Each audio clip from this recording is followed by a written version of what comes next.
Uh, good evening, everybody. Well, tonight we have the honour of a very esteemed guest indeed. Um, our guest tonight was commissioned into the Royal Transport Corps in 1977. He went on to attend the Royal Military Academy at Sandhurst.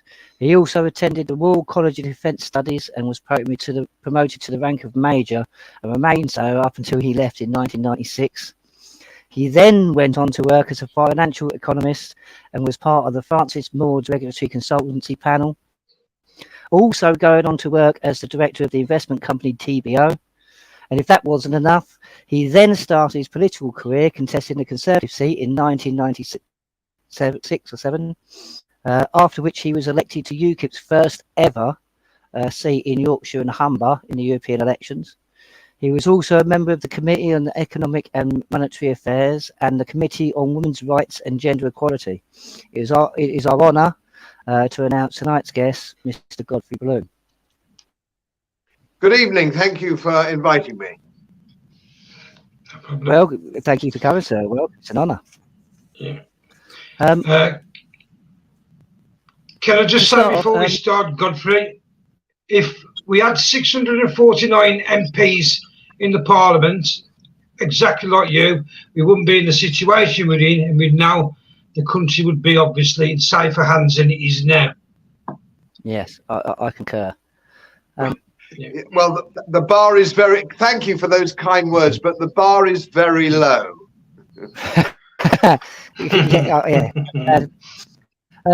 We understand, Mr. Bloom, you're rather knowledgeable on our Constitution, something that many people don't seem to think exists anymore, let alone have any knowledge of.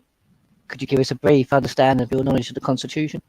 Yes, there's a great misunderstanding that we don't have a constitution because it simply isn't written down in a formulaic way like the United States of America. But we have a very serious constitution, and it's based on the process of common law, and it dates back for a very long time. And I'm not going to give a lecture on the Constitution, but broadly speaking, since 1688-89, we've had the Bill of Rights and the Toleration Act, which were all incorporated into the Coronation Oath. And the Coronation Oath was really designed, if you will, to flag up the situation. We were a free nation and not beholden to the Pope or Catholicism for any reason, and that's why it's there. Yeah.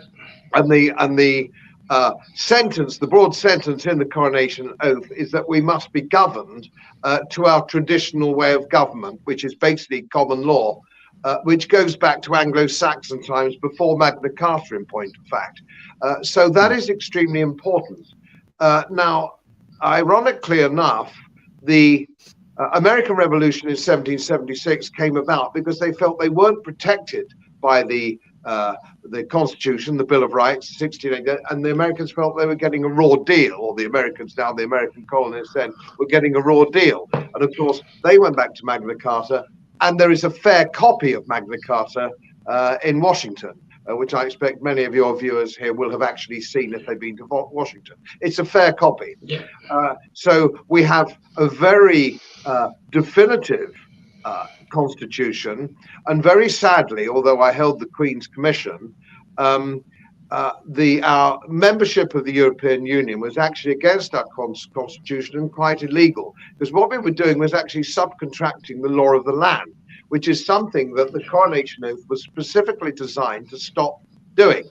So the first abandonment of the Constitution was sadly Queen Elizabeth II, and I've remained relatively quiet because I did hold the Queen's Commission, and I was in a dilemma between, where my loyalties were, but that is the case, and I'm going to be watching like a hawk the Coronation Oath, which is coming up with King Charles III, who I don't trust 1 inch, and I suspect he will destroy the monarchy. I think it will be the end of the monarchy. He's arrogant, incompetent, and ignorant, and I think we can't get away with a modern monarch who is quite so deeply flawed. Her Majesty was well loved, and she got away with stuff because she was well loved, not just in this country, but globally, and particularly by the Commonwealth. Those days have gone. I think he'll wreck it, and quite what it's going to follow it, I don't know. This is the problem we face at the moment, especially with the coronation oath, because if Charles doesn't do it correctly, he can't be our king. I mean, most people don't understand that our coronation can actually deny the crown, and we can do that based on his I would say his involvement in things like the World Economic Forum, generally a lot of things he says. I mean, it's true what he says. Our constitution is basically kept our country to what it is. Well, peace in our lands, if you will. Like you say, well before Magna Carta, it goes back to the Mulmontine Wars. I mean, it's derogatory term is the laws of King Arthur, but especially back to King Alfred. And like you say, it's not. I think most people don't understand, because most people think of the US Constitution as a code because it's a codified constitution. They don't understand that our constitution, like you said, has been built up over many documents, basically reissues of our rights again and again over about 19 documents. And people think just because it's not written in one document that we don't have a constitution, but we do, as you say, we very much do. And part of that is what Parliament is actually meant to govern us by. I mean, you mentioned the Bill of Rights. It's within the Bill of Rights, which was actually upheld by the Supreme Court as well. You may know this because you're staunch Brexiteer. In the Miller versus Secretary of State 2017 case, the Bill of Rights was upheld because it actually sets out the parameters to which we are to be governed. And that's a constitutional document. That's why that constitution. And that Parliament just, I wouldn't say they don't know about it. Many of them are educated on a level where they should. I mean, would you say that our government and the Parliament are purposely subverting and ignoring it, or do you think it may be teaching? Or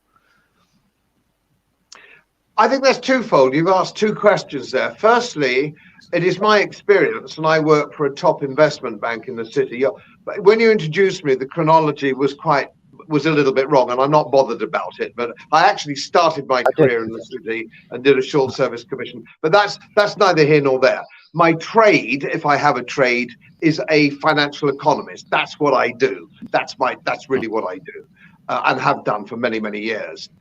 So the problem that I found, having worked for a top international merchant bank, where everybody was extremely smart, extremely clever, and highly educated, when I went into politics, I suddenly realized I was dealing with people who were really, frankly, not very bright, some of them woefully badly educated, and almost none with the benefit of a traditional education, including David Cameron, of course, who, when he was in America, could not discuss Magna Carta, couldn't even give the date of Magna Carta, had no idea even about military history and when the Americans came into the war.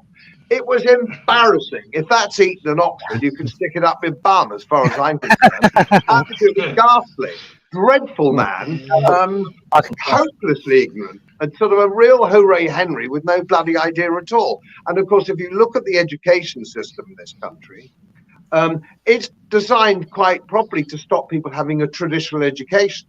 You can get a 2-1 at Oxford or a first at Oxford like Cameron, but I wouldn't consider you to be an educated person at all. And we have now a second generation going up whose knowledge of history or our constitution, or indeed almost anything, is woeful. Now, here's the key.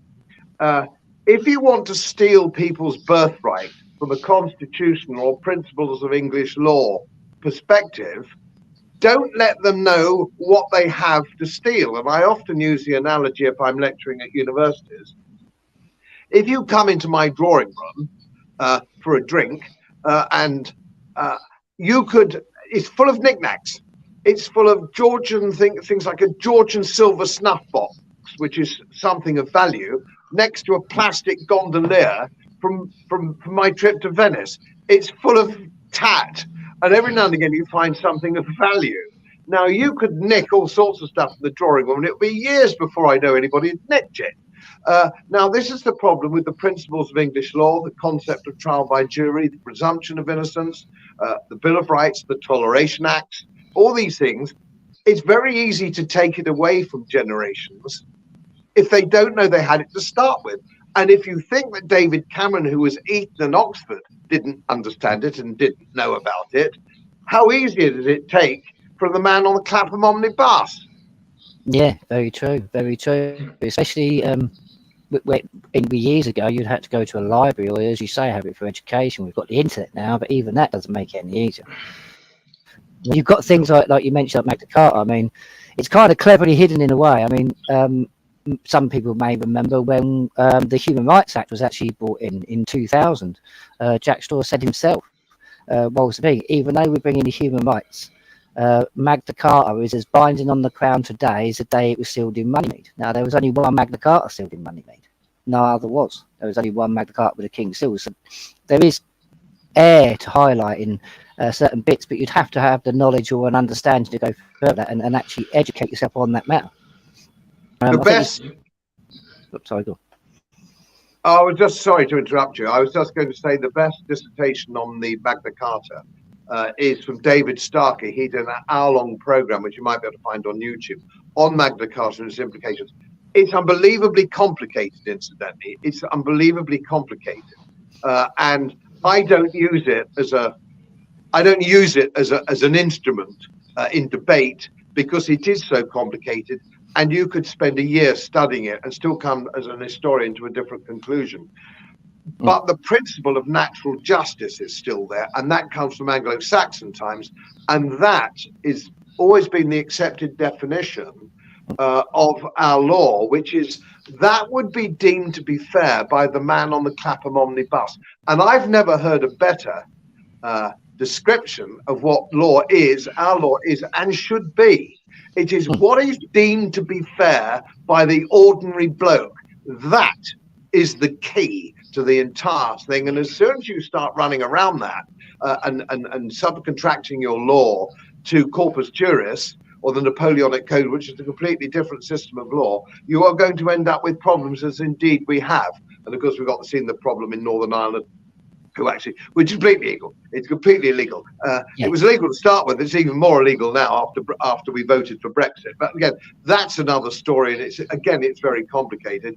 And of course, a lot of people tend to give up because they can't be bothered to understand it. And I have some sympathy, because if you're somebody just trying to get on living a life of quiet desperation to feed your family and pay the mortgage, some of these things you don't think actually has much to do with you.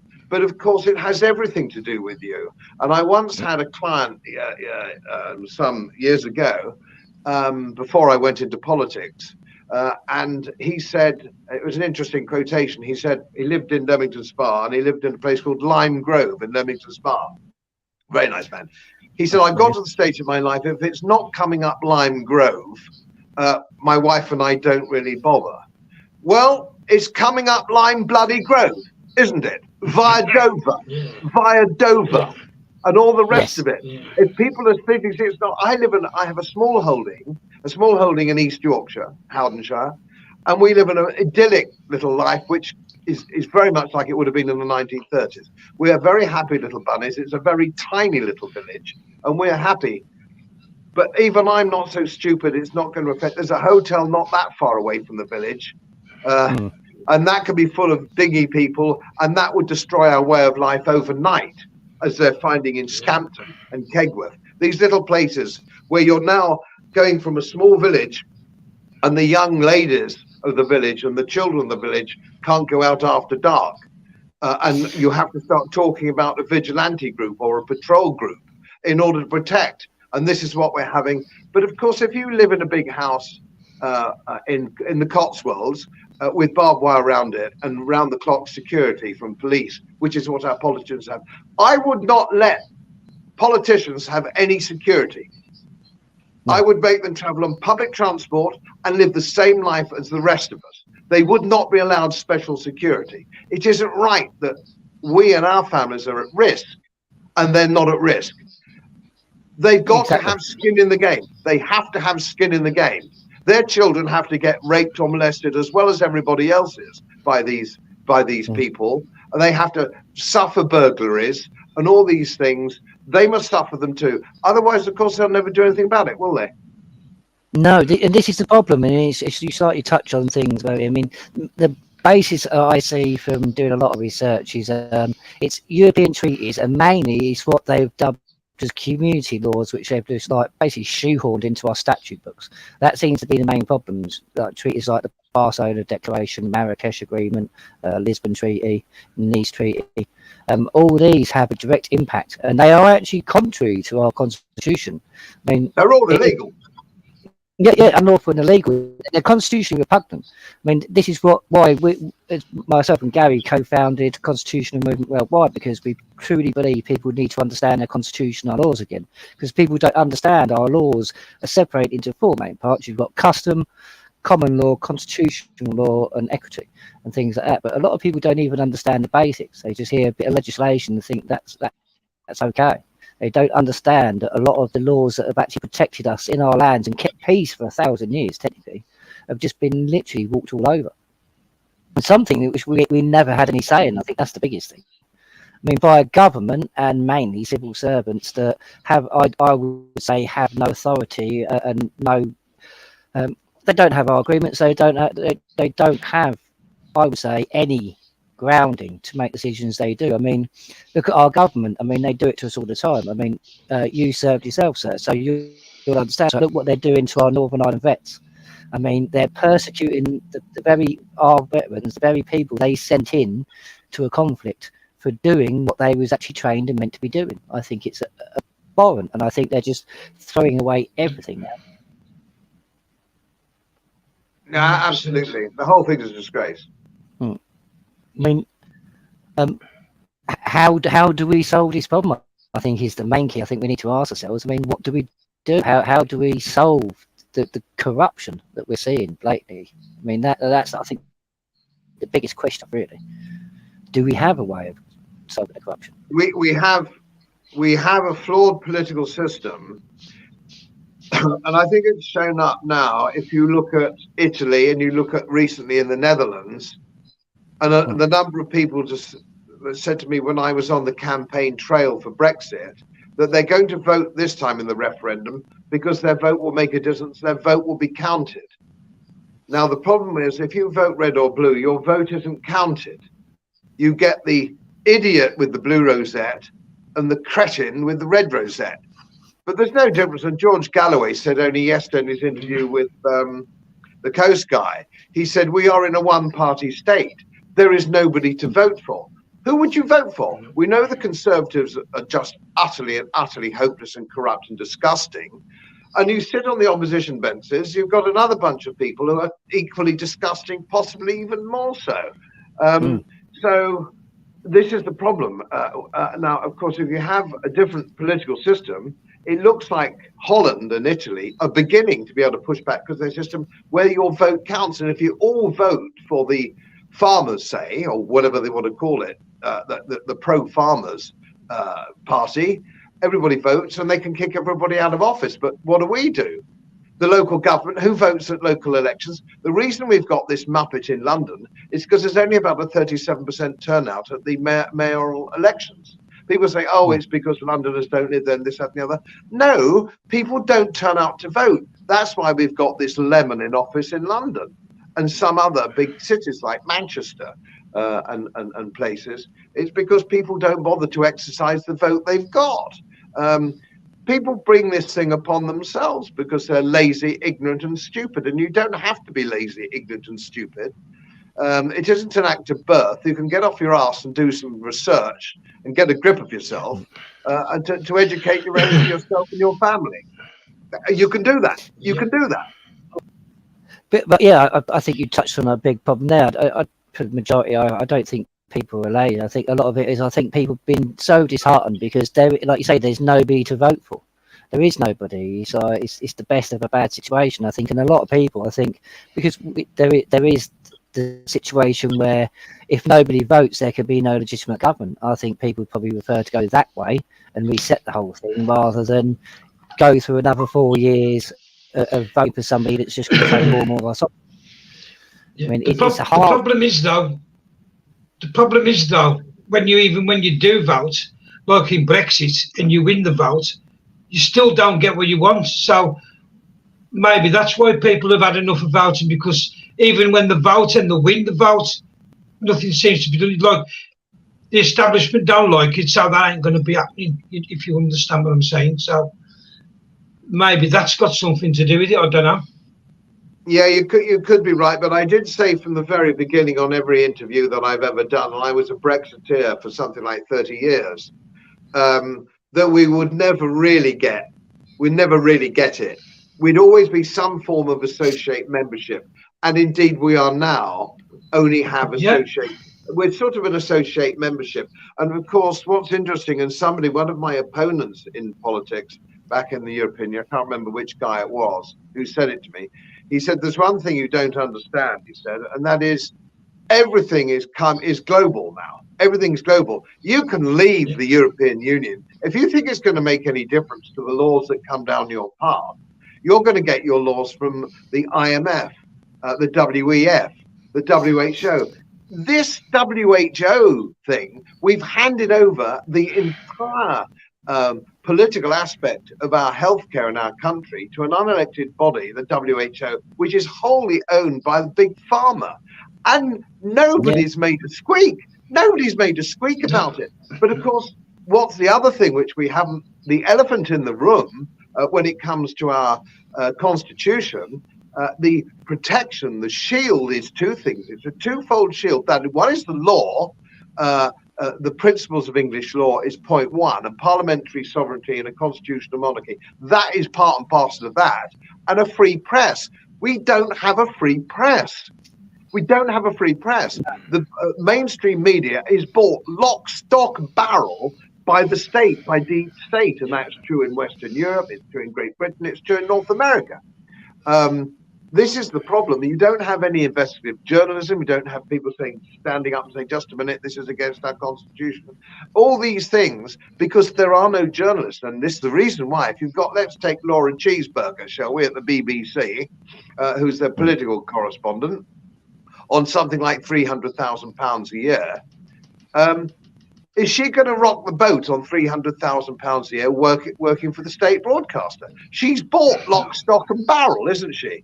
And then we've got to look at people say, oh, conspiracy theory, the control that the CIA have with their budget over geopolitical military affairs going on in the Ukraine at the moment. Most people in this country, 90% of the people in this country, I'm including some very highly educated friends of mine, Cambridge University and all the rest of it, who believe that Putin got up one morning, was bored stiff, a bit pissed, and decided to invade the Ukraine. That's what they think actually happened. Yeah, they have no concept of the truth of the matter.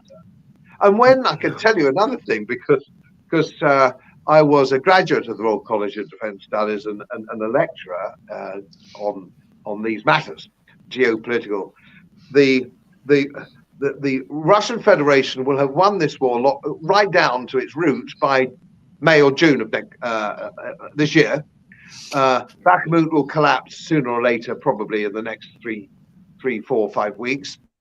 And then the truth will have to come out, because the Americans, and this is purely run by America, the Washington neocons will have to sit down and say, right, okay, well, that went to ratchet like everything else that they've done since Vietnam. Where should we destabilize yet? Or where should we go next? Where's the next war? Serbia, Taiwan? Let's have another war.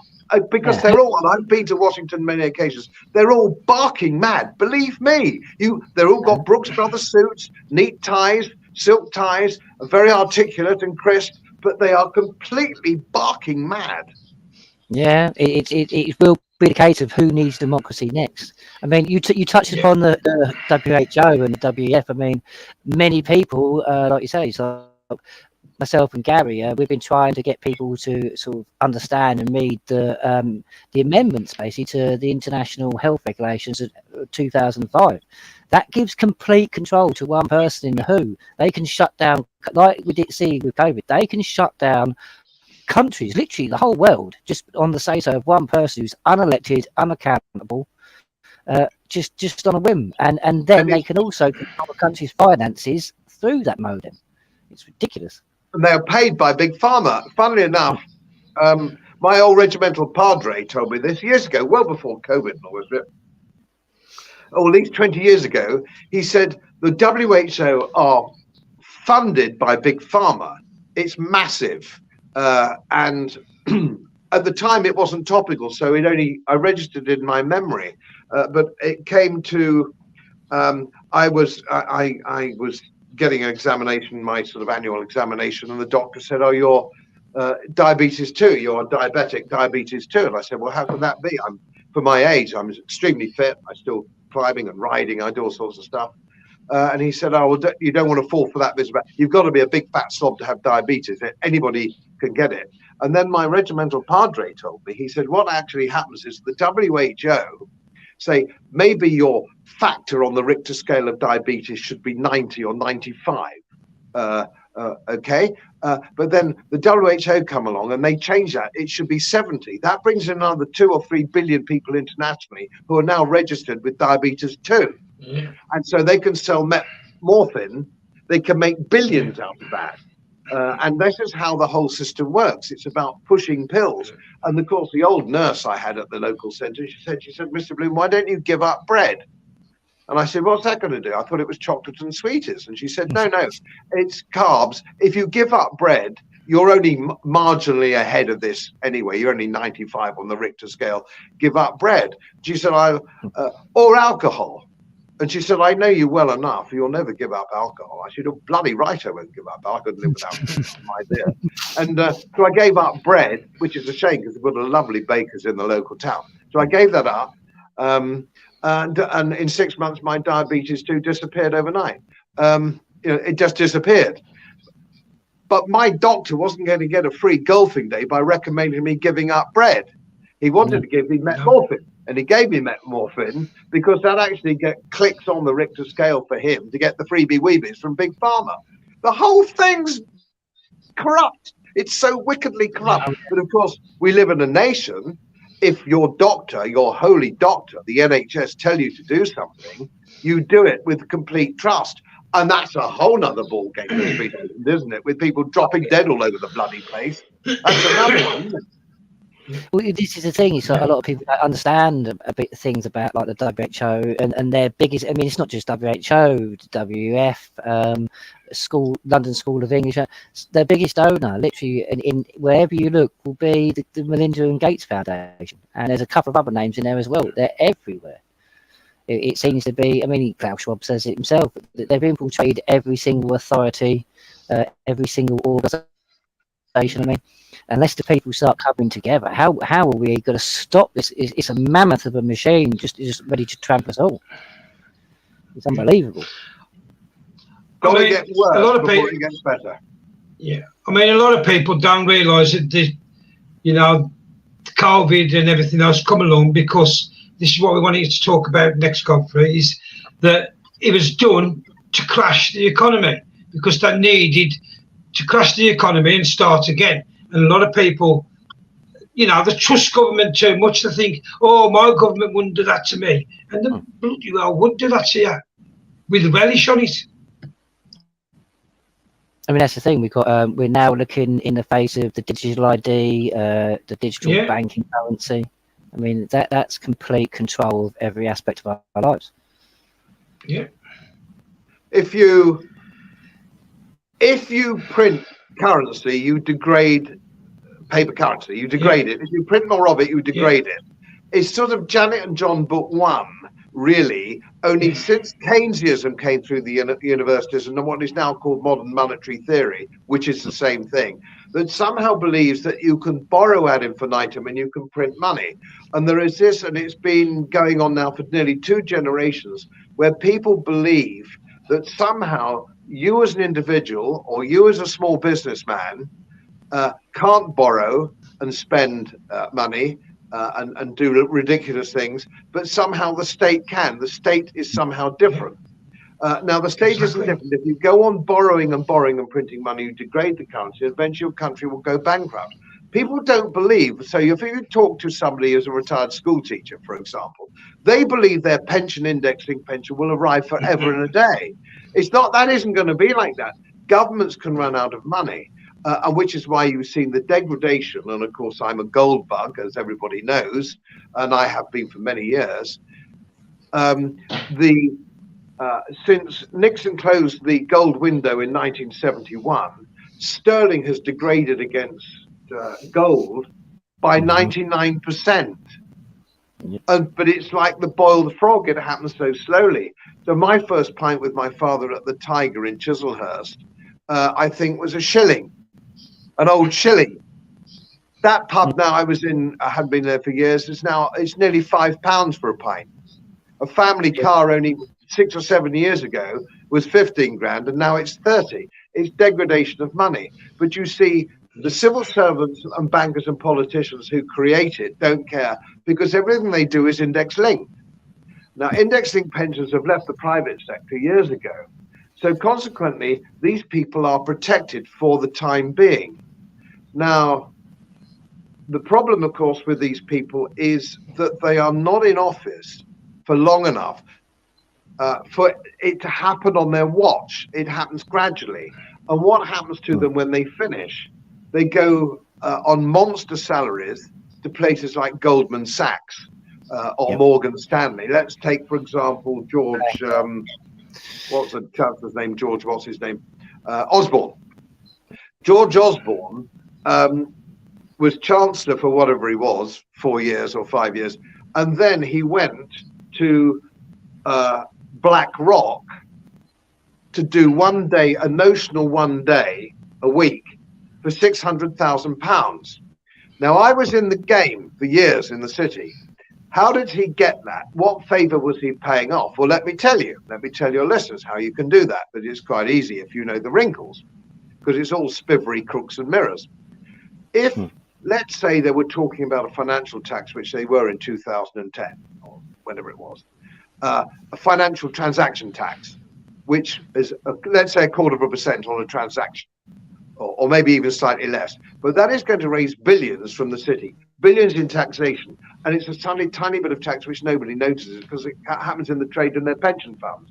So most people don't know it's happening. It's skimming off the top. Now, so this is going to happen.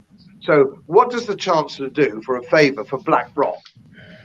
He then stands up, and as he stands up, and he's got his budget. He's photographed with his budget bag, the red bag, on the steps of number 11 Downing Street. He goes into the chamber, and he tells his mates confidentially at BlackRock, if I have a sip of water before I start speaking, it means there will be a financial transaction tax or not. But I'm not going to mention it for 40 minutes into the speech. That gives you an opportunity to fill your boots with put options or call options, on which you can make billions, because they control billions of pounds, whether it's Vanguard, BlackRock, or Goldman Sachs, whoever it is. This is how you do it. And the payoff is £500,000 a year for 1 day of work when he stopped being the Chancellor. I could give you millions of examples like that, frankly. The whole system. The thing is, we are as corrupt as any deep, corrupt African state can be, but we're very much more sophisticated. And if it isn't money, it's a gong. It's a knighthood, a seat in the House of Lords. The Sainsbury family delivered lots of money to Tony Blair. They all sit in the House of Lords. That's jolly good. And if you've got your self-made man who made bang widgets out or something, he bought his knighthood for a couple of £100,000 donation to whichever political party it was, because it's the only thing he hasn't got. He's got plenty of money already, but his wife would like to be called Lady Sheila or whatever it happens to be, and he buys it. And it's been going on since the time of Lloyd George. This isn't new. It's just got worse, and it's got more overt. Yeah, kickbacks. It's a rose by any other name, as they say. Exactly. I mean, where do you see us going with the digital ID and the digital currency? Do you see that as beneficial? Do you see that just as a get out? I mean, because many think that this is exactly what you say. This is just a way of getting out, of everybody understanding and it being completely blown open that they have done this for so long that the banks have no money, that they can't give us back what we're meant to have. So this is a way of transferring it and completely control. So we can't dissent against what they've done. Well, there's no time to go into any detail here, but if you don't mind me plugging my website, you'll find on my website, which is easy, it's just Godfrey, small case, godfreybloom.uk. There's no payment. It's a not-for-profit website. And if you look at the gold page in particular, or the articles I've written, the published articles which have been transferred, everything you can conceivably want to know about money or digital currencies is on there. Not necessarily written by me, but guest articles and guest speakers and guest experts from around the world who are not connected with government or civil servants. Yeah. All you can do is protect your own family. You know, it would be wonderful if we could save the world, if we could save the country. We can't. It's gone too deep. The debt's too big. It's far too big. What you can do is protect your own family, and the only way you can do that is by gold, and it has to be gold in specie. Don't let your bank tell you that they're holding guard. Your financial advisor saying, don't worry, we have an ETF, a gold ETF for you. It's in your portfolio. If you don't have that gold coin in your hand, you don't own it. It's not yours. That's not to say the government can't steal it one day by force of arms, because they can, because that's what they do. A guy will kick the door and shoot the dog and bash you over the head and ask where it is. Or he'll want the key to the, you know, wherever you've locked it up in a deposit box in Leeds or something, whatever it happens to be. But if you want to save, all you can do is save yourself and your family, and you can only do that with gold in specie. And that's the best you can do. And wait till the whole thing goes wrong and collapses and it goes to pieces, and then it will be rebuilt from there. Now, how it will be rebuilt, I don't know. But if you look at the collapse of the Weimar Republic, here's the tragedy. Governments create this problem. Governments create inflation. They bring down society. And then what do people do after a year of it, after chaos, as they did after the French Revolution, for example? They brought in another gangster called Napoleon, who got rid of the royal family, made all his family princes and emperors and all the rest of it. And people think that there wasn't enough government. So when the government created it in the Weimar Republic, they brought in Hitler. When they had the revolution in 1917 in Russia, they brought in all the nutcase communists. The problem is, people will think there wasn't enough. They will think there wasn't enough government. That's what'll happen. When it all goes wrong, they said, we need more government. That's how people react. So we're probably at the situation where we probably the only solution is a true people's revolution, and to make sure that we safeguard ourselves from these despots. That's probably the only way we could probably ever going to get from under this ever. All you can do is look after yourself. Look after yourself and your own family, and then from the ashes, let's see what's created, and you'll be at least in a better place. I could argue, if it goes really bad, you could fill your garage full of tins of corned beef. You know, we don't quite know how it's going to pan out. But if you think about Germany in 1945 or Austria in 1945, if you had bottles of whiskey, nylons, or American cigarettes, you certainly wouldn't go to bed lonely. Let's put it that way. Yeah, alternative currency, as they say. Exactly. It's very much something that we all need to start thinking about, I think. Yeah. I've just got a few minutes to wind up. If you've got another question for the last 5 minutes, I do apologise to you and your listeners. I've only got another 5. No, thank you for coming on, and hopefully we can get you on again, because there's a lot of things. Happy to come on again when and do another one as things unfold, perhaps. As things unfold. Yes. Would you say, last question, would you say there is hope for politics if we as a country, as a nation, as a people, really start getting to grips with politics like we used to, instead of ignoring it? I'm a great one for history. This country has an amazing capacity for bouncing back. It may be that we need a civil war, I don't know. And it won't be along the lines of previous civil wars, of which there are significantly more than most people know. They know about Oliver Cromwell, but they don't know about Queen Matilda and King Stephen and all the rest of it. But I would have more faith if I felt that this island was populated basically only by Brits and not desperately watered down by people from all over the world who don't share our culture, our values, or have an interest in our way of life. If we're not careful, the next generation of Brits will be in the minority. Oh yes, and that is a problem. And we will find, as we were when the Anglo-Saxons came and the Romans came, and we had the Jutes and the Angles, we find out that the Brits, the ancient Brits, now speak Welsh in the north bit of Wales. They're the ancient Brits. So maybe we're just going to be pushed out, and we've brought it. Perhaps one might argue we brought it on ourselves. I would like to see something like just gone on in Holland come back, and something that's starting in Ireland. I would like to see patrols in places like Newquay, where there was a rape only the other day. And if you know Newquay and that part of Cornwall, I do. This is just a holiday place full of just lovely people and everything.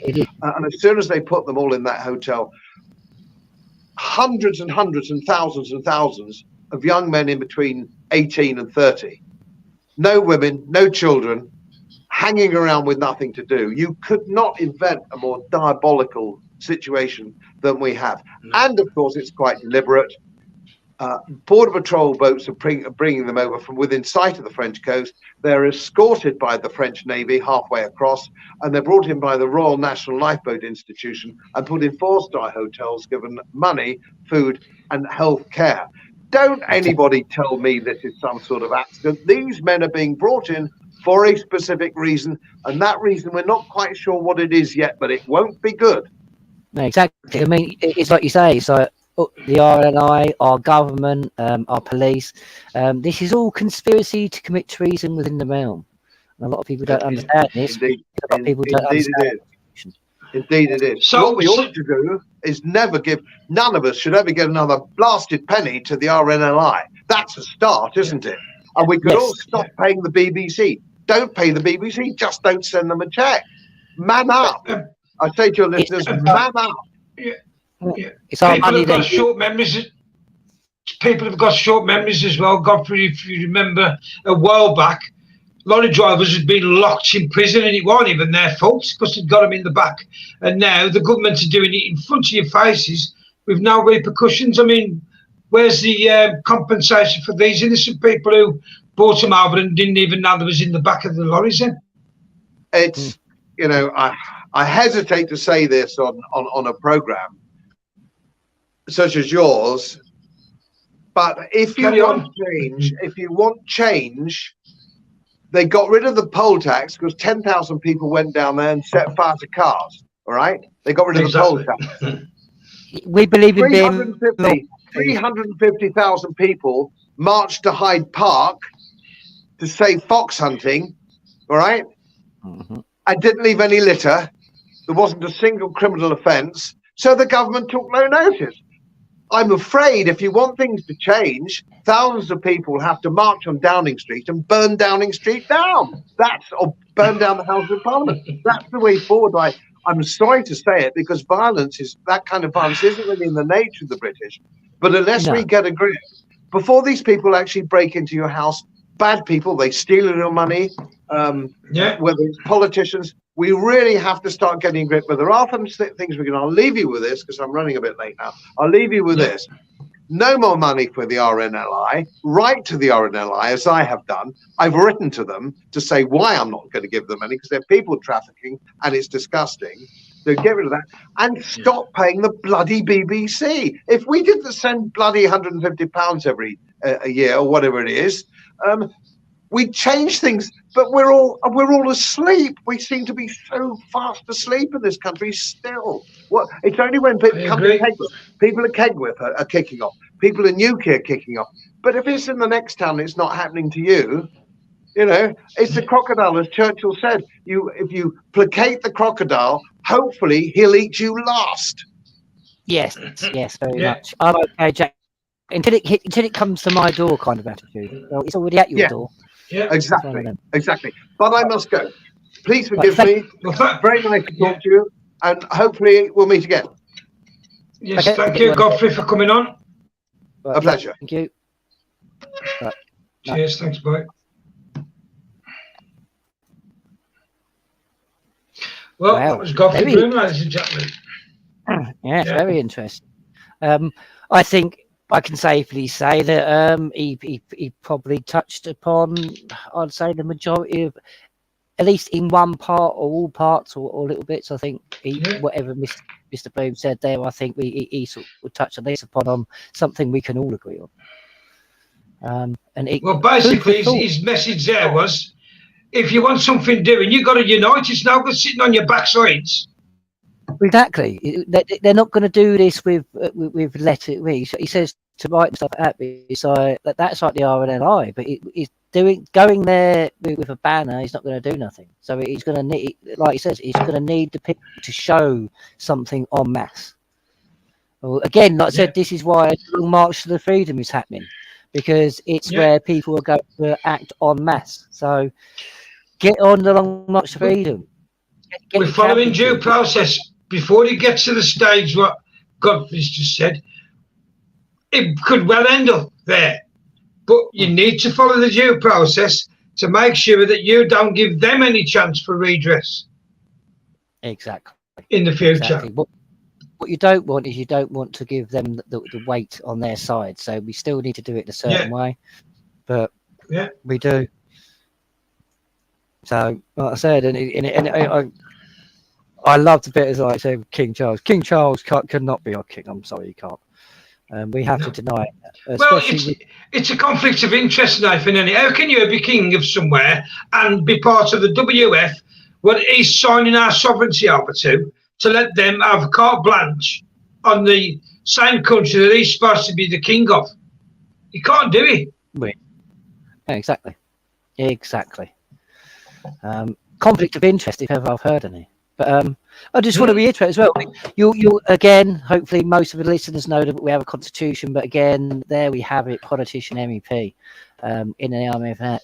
Godfrey Bloom himself. We do have a constitution, and it's exactly what me and you have been saying for many, many years. It's just written over many documents, not one document, and it is all powerful. It is exactly what the government and everybody should be ruling by, governing us by.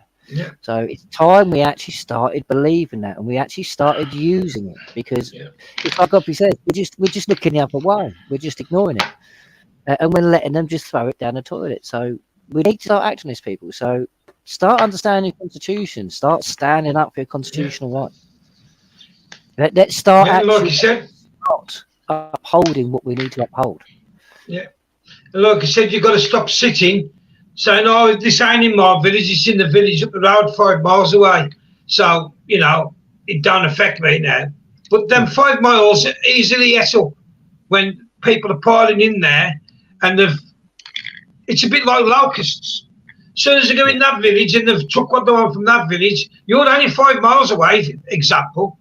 It ain't going to take long to walk to your village. They might not be there now, but they will be there eventually. And you've got to get in there and do something before that happens. Exactly. I'm not going to advocate burning buildings or things like that at this point in time. I mean, I think that's a time of, like what Godfrey's saying there, is a time when people thought that's a time when you've exhausted everything else and you've done the due process and they've left you no other alternative. Exactly. Because then you'll have the lawful standing on your side. Because if you just go and do it now, they'll say, well, did you go and speak to the barons? Did you do this? Did you do that? No. Well, therefore, you didn't follow due process. If you tick all the boxes, and then it does come to a revolution, they have got no cause for redress, because it's their fault you've ended up where you are. You've tried to solve it peacefully. That's what you've got to remember, guys. You've got to try solve it peacefully if at all possible. If not, fine. Exactly. Any action I am forced to do against my will is not my own. Remember that. So yeah. Well, yeah. But what we'll do is jump off. We might, if we could fit one in, we might do a quick live to YouTube or to Facebook in an hour or two. But I've got to jump off because I've got to cut the phone calls and that. Yeah. But yeah, let me just do something. 2 seconds, everybody. Hopefully everybody enjoyed that live. Hopefully everyone sort of understands and sort of grasp what was being said there. Like I said, And that's I'm why sure, why you've got to love Godfrey Bloom, because Godfrey Bloom, he might be a politician, but deep down, he's got the country at heart. He's one of us. He feels what we're feeling. He ain't in it for that. As Godfrey Bloom said. You know? Exactly, he's not like he says, he's not from me. He's grammar school educated. He literally pulled himself up by his bootstraps, and he's done very well for himself. So I believe it's like you said at the beginning, it's a man we can get behind. If we had more of people like Godfrey Bloom within our politics, and God, imagine if everybody in that parliament was like him, he wouldn't be in this position, because Klaus Schwab would have been told to go and do what. No, exactly. That's the thing. It's only because you got cowards in the parliament who ain't got a backbone, that don't want to, too scared to stand up, they'd rather say, here's 500 grand, shut your mouth. Oh, okay. That's the type of people you got in there. Whereas to me, Godfrey seems the type of person who'd say, you can stick that where the sun don't shine, I don't want your money. Well, it's called conviction, morals and standing, isn't it? Yeah. The man has standing. And he has morals, Yeah. So and them are the people we need. What I'll do for everybody as well is I'll go and I'll grab the link to Godfrey's page, and I shall put it in the comments underneath this live, so people can. Well, you can put it in the link at the top. You know the link. Exactly, because this digital ID and a digital currency, they are going to try and force this through. So, and Godfrey is exactly. It's time now. Instead of crypto's going to work, nothing else is going to work. We have to now start protecting ourselves, and as he says, wait until everything's burnt down and then see what arises from the ashes. It's time. It's now like this is what I've always said, and people laugh, and it's not funny, but they do laugh, and I'll say, listen, you go on about this crypto, that crypto, this digital currency, that digital currency. Do you think these people are going to let any digital currency or any cryptocurrency come into being that they don't control? Because if you do, you're delusional. Exactly. Unbelievable. This is time when we start. This is why we keep calling for unity, and this is why you've got people like Simon B, me, Little Veteran, Gary, a number of groups. We've got a number of groups now, all coming together. British Resistance. Resistance is there. People doing that.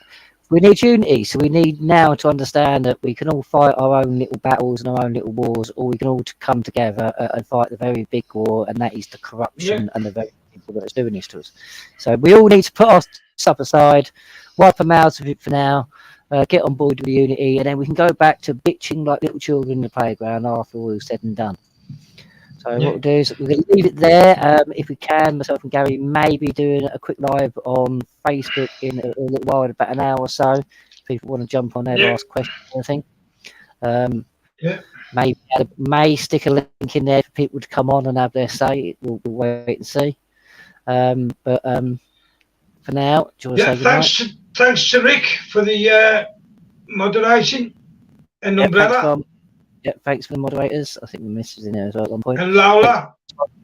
I'm just trying to see who they are. You've named them. I think there's only three. Thanks for that. Rick, I can see Rick, Umbrella and Lola. That's all I can see. But thanks to you guys. I think that's the only three. Right, so what we'll do then, we'll jump off now. I'll do what I'm going to have to do, and then what we'll do is we'll try and jump on Facebook, but I've got to get these phone calls out of the way. So we'll sort something. Actually, I've got something.